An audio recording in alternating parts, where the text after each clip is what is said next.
সিরাজগঞ্জে বাস চাপায় একই পরিবারের ৩ জন নিহত হয়েছেন, আহত হয়েছেন আরও ৪ জন। শুক্রবার সন্ধ্যায় যমুনা সেতুর পশ্চিমে মুলিবাড়িতে এ দুর্ঘটনা ঘটে।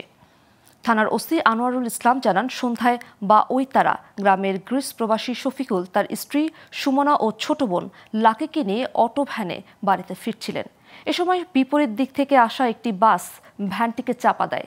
এতে সেখানেই মারা যান ৩ জন। পরে ভ্যান চালক সহ আরও ৪ জন আহতকে হাসপাতালে নেওয়া হয়েছে বলেও জানান তিনি। সড়ক দুর্ঘটনায় 2 জন ব্রড ডেথ হিসাবে মৃত অবস্থায় আসেন আমাদের হাসপাতালে, আর 4 জন হচ্ছে আহত অবস্থায় আসেন। আহতদের মধ্যে 2 জনকে অর্থোপেডিক্স ওয়ার্ডে আর 2 জনকে সার্জারি ওয়ার্ডে ভর্তি করা হয়। আহতদের মধ্যে 2 জনের পা ভাঙার সম্ভাবনা বেশি, আর কি পা ভাঙার সম্ভাবনা বেশি, আর 2 জনের মাথায় সহ শরীরের বিভিন্ন জায়গায় আঘাত আছে।